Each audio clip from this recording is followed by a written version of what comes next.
Hello friends. Welcome to my channel. The breaking news today. Russia lost 300 vehicles capturing one Ukrainian town. While Ukraine and indeed the whole world was distracted by the Russian campaign to capture the industrial town of Avdiivka in eastern Ukraine starting in October. The Russian military launched a smaller assault on another eastern town, Novo-Mikhailivka, 20 miles to the south. Around the same time, the Russians captured what was left of Avdiivka in mid-April. They also captured Novo-Mikhailivka. The former battle was costlier for the Russians, but only in raw terms. Relative to the scale of the fight, the 6-month battle for Novo-Mikhailivka was just as bloody. Estimates vary, but it's possible Russia lost more than 40,000 troops, a third killed, 2/3 wounded, plus more than 1,000 vehicles capturing Avdiivka.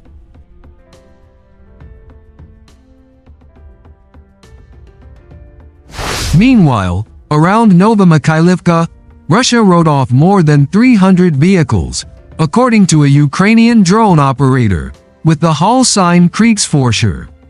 That implies troop losses of around 13,000 killed and wounded. Ukrainian losses were much lighter in both battles. When 3 Russian field armies with dozens of brigades and regiments attacked Avdiivka in early October, all our attention was there, Kriegsforscher recalled. But there was one more big battle. 7 Russian regiments and brigades, including the ill-fated 155th Naval Infantry Brigade, assaulted the Ukrainian garrison in Novo-Mikhailivka, made up of 2 active brigades. The fighting was relentless. In a long thread on social media, Kriegsforscher detailed Russian tank losses, including 1950s vintage T-54s, T-62s from the 1960s, and newer T-72s and T-80s. Ukrainian mines, artillery, and drones knocked out dozens of tanks, but the Russians kept coming.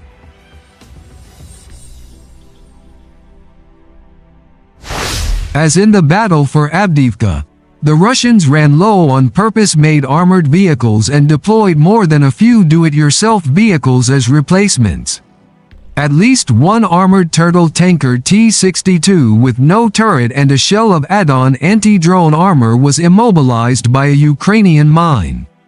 The heavy losses the Ukrainians inflicted on the Russians stalled, but didn't prevent Novo-Mikhailivka's fall in mid-April. As in Avdiivka, the Ukrainians defending Novo-Mikhailivka were desperately short of artillery shells and anti-tank missiles, mostly owing to a long blockade of further USAID to Ukraine organized by Russia-friendly Republican lawmakers. That blockade finally ended as Russian troops were marching into Novo-Mikhailivka. In the months following their capture of Novo-Mikhailivka, the Russians have continued attacking to the north, west, and south, but with less success as more American munitions have arrived along the front line.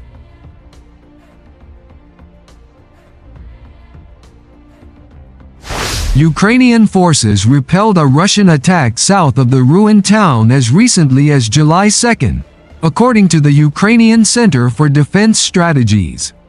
At the cost of 320 vehicles and potentially thousands of troops over 6 months, the Russian military advanced 4 miles into and through Novo-Mikhailivka.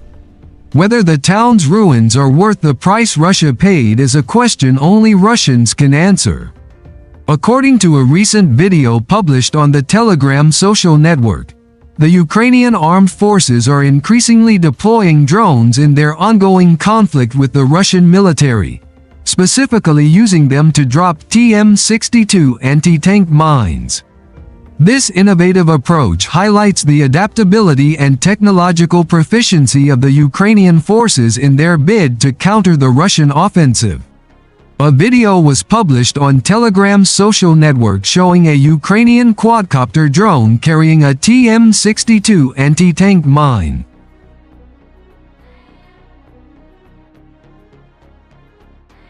The latest tactic involves the use of quadcopter drones to deliver these mines directly onto the battlefield, enhancing the precision of mine placement and minimizing the risk to Ukrainian soldiers by allowing them to operate these drones from a safe distance. The use of quadcopter drones to drop TM-62 anti-tank mines marks a notable advancement in modern warfare tactics. These drones, which are equipped with advanced navigation and targeting systems, can accurately place mines in strategic locations, disrupting Russian armored movements and supply lines. The TM-62 mines, known for their powerful explosive capabilities, can effectively disable or destroy tanks and other armored vehicles.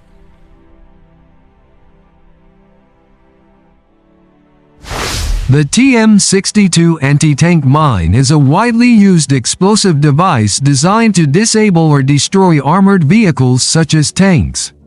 It is circular in shape, with a diameter of about 320 millimeters and a height of approximately 90 millimeters and weighs around 10 kilograms. The mine is filled with a significant amount of explosive material, typically TNT or a similar compound, weighing between 7 and 8 kilograms. Its versatility is enhanced by the ability to fit various types of fuses, including pressure and tilt fuses, which trigger the explosion upon detecting the weight or movement of a vehicle. Regarding utilization, the TM-62 mine is deployed on the battlefield to create barriers and disrupt enemy movements. Traditionally, these mines are buried or camouflaged to be triggered by the weight of passing vehicles. However, the Ukrainian armed forces have innovatively adapted this mine for aerial deployment using quadcopter drones.